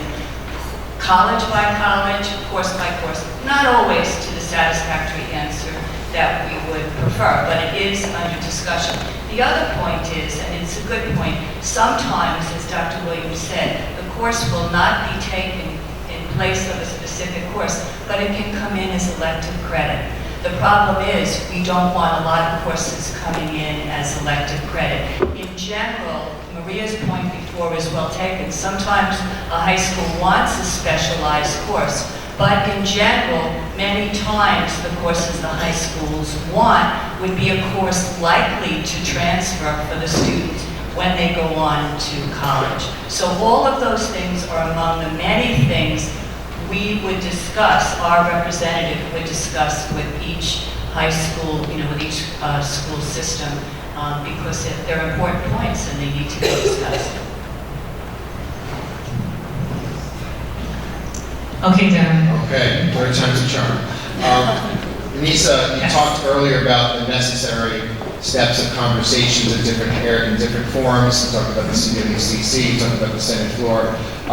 Do you foresee a need in terms of the process for this, once MOAs are signed, things like that, that the Senate would need to either pass a resolution to endorse it and/or a CWCC process that either is already in existence, like a change in course or modality or location, because these are the mechanics that we use currently for, change in location or change in modality right now for distance learning, for study abroad, for all sorts of things. So I'd just like to get your comments about that and what you see happening regarding the process. Yes, absolutely, and that's why it's so important that we are a part of this conversation. As you've already pointed out, yes, within the CWCC, we should have to be a conversation about the change of location, but also, we would also have to make some kind of revision to the CWCC manual, all right? So that means that we're going to be heavily engaged in this work if we decide to move forward with the process, and we'll also need to move forward with a resolution to place that on the Senate floor because it has to be officially coming from the Senate if we decide to show our support in that way. Thank you. Thank you. I guess I'm up next. In anticipation of today's colloquium, I emailed several math department chairs that I know in the area, Stony Brook and Hofstra and so on, and asked them about enrollment, their opinions, and their policy. And I just want to read a couple of excerpts. I presume you have an articulation agreement with Hofstra. I assume that's what we have. Well, the chair emailed me yesterday and said the following: students enter Hofstra, they are given credit for prior to enrollment courses in math. This credit is awarded as Math 999, which means the credits can be applied to the total needed for graduation, but is not counted in place of any specific Hofstra course and does not satisfy the prerequisite requirement for any course. So if a student gets credit for calculus, takes Calculus 1 in this fashion, they don't get Calculus 1 credit, and it will not satisfy the prerequisite for the next course. So, and just very quickly from the chair of Queens College, a very long, disgruntled response. He said, "If you hit a nerve with me, etc., etc." He refers to this largely as a credit scam in most cases, and he says that the majority, he mentions 95% in his experience, know very little and are extremely ill prepared for the next course. So it seems to me that the colleges, even if they have to accept the credit, and it seems that's the case at Queens College, they're not happy about it. And most of the students, in this case 95%, wind up failing. And this, if we follow suit, okay, credits will be accepted, but we're going to eventually have a lot of disgruntled students and parents. So I'm just concerned that we may follow that path. That is dangerous. Abe, I mentioned earlier that I've been involved in several college conferences, okay, where we put up on the agenda the dual enrollment. And like I said, there are so many different models, all right? And some of the models, all right, that exist is complete aggregation from the college, all right, to the high school with absolutely no involvement, all right, except having their name on it, okay? So with this anecdotal information that you have, all right, I can't speak for the arrangement that they have with the high schools that they're dealing with, okay? But what we want to ensure here, at least in the pilot program, all right, we want to make sure that we are offering and engaging these students in exactly the same experience, same evaluation, same criteria, right, as they would get if they came to Nassau Community College, right? And if we have to tweak that somehow to make it successful, fine. If, worst case scenario, if we aggregate our responsibilities, all right, to it and fall down that rabbit hole, then this whole thing is going to be, it's going to fall on us, okay? So it's not only the administration, but it's the faculty members that are engaged in this process that are going to have to ensure its success, ensure its integrity. Otherwise it goes away. So, I don't know, maybe Exotic, if you have more to share. I just wanted to thank you for, I'm going to take the words right out of my mouth, because I appreciate the complexity that you bring to the conversation, and that all of you have brought to the conversation. What I hear when you share that is, if we move forward in the direction based on the SUNY regs, that if we were to be put in that category, they would somehow be saying that our classes don't prepare students for the next level at these colleges, which I fail to believe, right? So if there's no way in my mind that we could fit into that category, to President Presenda's comments, because of the way in which this would be deployed and implemented. These would be Nassau Community College courses. They would have our academic rigor. So just to reiterate that is, I'm not certain how we would ever fall into the category of 95% of students being unprepared, because it would be saying that 95% of the students who take the course here at this campus who go there would be unprepared. And I fail to believe that. I know that our academic rigor is very high. So it's the same experience in high school. I know I'm reiterating that point, but it's the same experience. It's the chairs and the fact that you have, control and oversight over this curriculum. They're doing the evaluation, as VP Kazani said, this would be our course. So just want to basically kind of reiterate what you said, just coming from the administration voice. Do you want to add anything? Just from a general perspective of the two institutions that you mentioned, Dave, again, different people on board, some not on board. Hofstra, though, I find it interesting then that Hofstra then calls Dave Follick in a snip, and Dave calls me about how their enrollments are diving as transfers from Nassau. Maybe that's because education is a business and students have choice. And Hofstra clearly is not doing enough for our students, because these kids are choosing where they go. That's the whole point of degree works, folks. It's about the student choice. So we're going to feed them that information. So in a what-if scenario, if that's what Hofstra wants to do, I'm happy to put that in the system. I can guarantee you the students are smart. They're going to say, so let me get this straight. I can go to Stony Brook and get X amount of credits, or I can go to St. John's and get X amount of credits. but how she was going to dump it into this category. Next, I'll stick with these two scenarios and get more information. Queens, I find that ironic. Both Queens and Queensborough spent a good deal of time trying to be this college in their advertisements. So I'm glad he's disgruntled. Don't do it. I'm glad. Please don't do it. That helps me a lot. So again, he's disgruntled about dual enrollment. Well, I am addressing the business point because that's what it's going to come down to for these students. If I'm a student and I'm going to lay out money because I can't get aid, and even at a discounted rate, I'm going to want to make sure that those credits transfer. So it is about business. And I hate to say that, but for these students who can't afford to run through their financial aid, can't afford to put their families any longer through a process because they need to get into the workforce to help support their families. They are business decisions.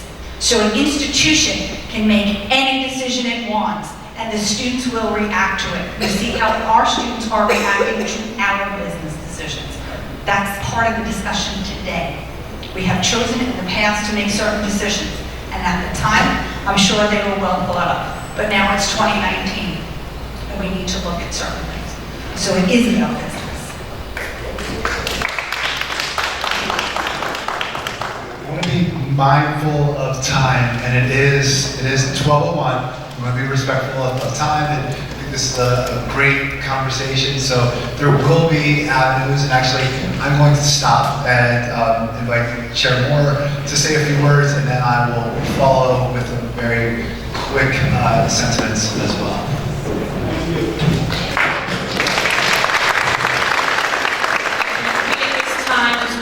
Once again, just show our appreciation to the members of the panel, Professor Frank Vicenda, and also Maureen, our chair and chair. Before you, just once again, just provide a summary of all of today's events. So first, Dr. Williams presented an overview of the new NCC students with credits from the dual enrollment experiences. He cited the top 5 colleges and universities, which are neighboring communities, offering dual enrollment. That list includes LIU Post, Malloy, Delphi, St. John's, and Farmingdale. NCC has historically approved of other campuses offering dual enrollment. At present, we are pleased to learn today that Dr. Williams will not approve of Suffolk Community College and the University of Albany offering dual enrollment courses in Nassau County. This is a first in the life of our campus. He noted that 27 of the 30 SUNY community colleges participate in the dual enrollment experience. He argued that dual enrollment opportunities can address the equity and achievement gaps for minority and lower income students. He also challenged us as an institution to address this growing challenge. Secondly, Dr. Valerie Collins addressed the importance of maintaining academic standards. She noted best practices in dual credit from the National Alliance of Concurrent Enrollment Partnerships, NACEP. She notes that Nassau Community College will pursue concurrent enrollment model, which is a special type of college-approved model where the high school teachers are approved by our college. She argues that this will be a collaboration between us as college educators and the high school teacher. Why the institutions use this model? It was pointed out to us that some of the challenges include transportation of the students, the student's high school schedule, along with the length of the class instruction. And so this is best fitted for this particular campus situation. She emphasized that courses offered to high school students for college credit need to be consistent with NCC's course offerings. Secondly, that secondary teachers should hold qualifications equivalent to those instructors who are hired to teach that course at NCC. The process was tentatively proposed, and it was noted that the college would enter into an MOA with the NCCFT to address compensation for additional duties of the academic chair or the faculty designee. Dr. Collins pointed out that high school students who demonstrate college readiness should have access to our campus.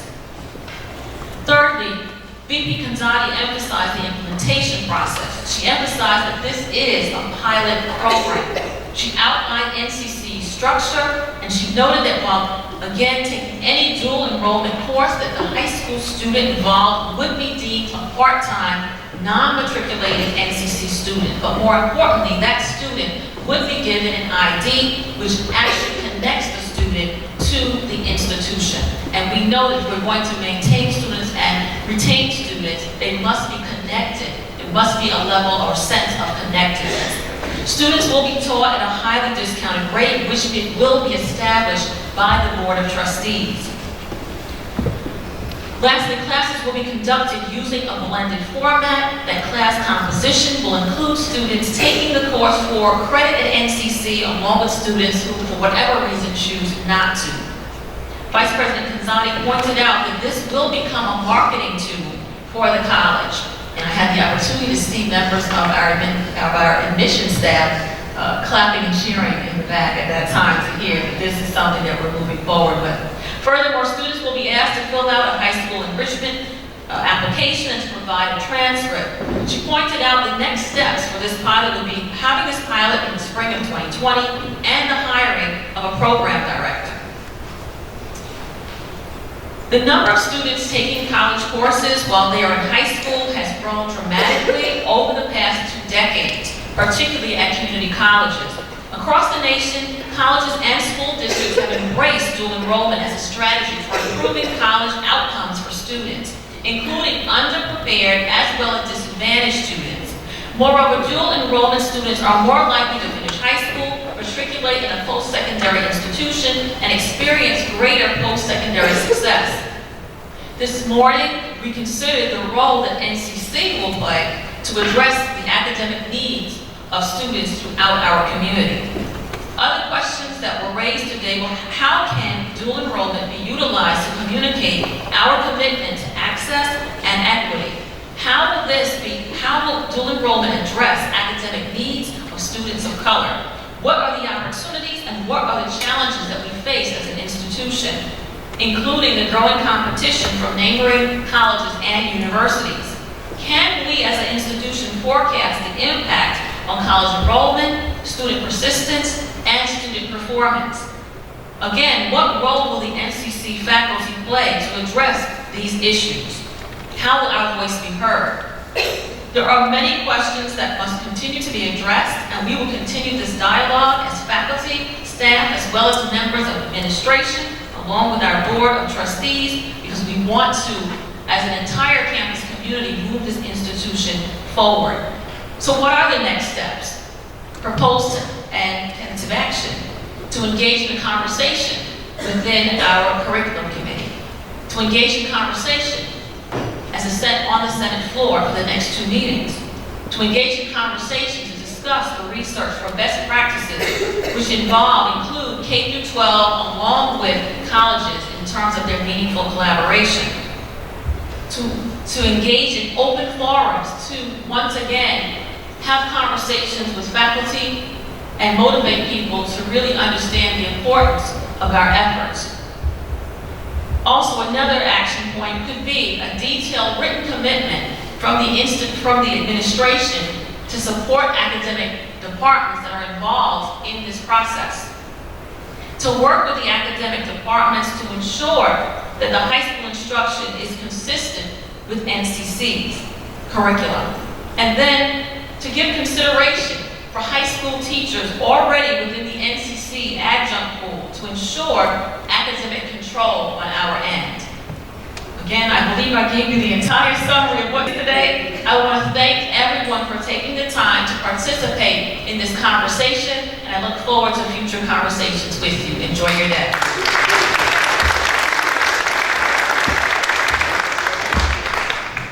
Thank you, Chair Moore. I really don't have much to add to that.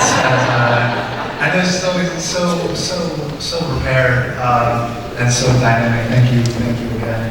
I really just want to share a few thoughts. We will be consistently and making a concerted effort to work collaboratively throughout the college in regards to this student-focused initiative. And you've heard the word students here several times today, because that is truly the focus. We have definitely conversations that need to occur. We want to do this in partnership. At the end of the day, the spirit of this initiative, the purpose for this colloquium is to really reach our students, to enhance educational access, completion and post-completion success, to address equity issues that we have, to serve Nassau County, to advance the college day in and day out. So I'm thankful that you spent the last few hours with us. I'm thankful to everyone who helped to design this discussion today. I believe that's truly what it was for those of you who made it more complex. I'm truly thankful. I think that the complexity of discussions leads to a level of richness that at the end creates an outcome that's more dynamic. So please keep all of the input coming. I meet with President Rabinowitz in a couple hours, so I appreciate you bringing that up a few moments ago.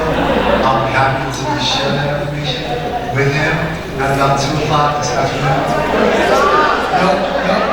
No names. No. But I just share that. So we all play our roles at the college, and I have a role as well, and one of those is meeting with certain people and doing certain things, and transferring certain information so that I can do the best I can do to advocate for our college and take us to where we want to go. So again, thank you so much. Our students will be better off when we move forward with this, and that is my hope, is that together, collaboratively, this is something that we will be able to do. So thank you again. Enjoy your class.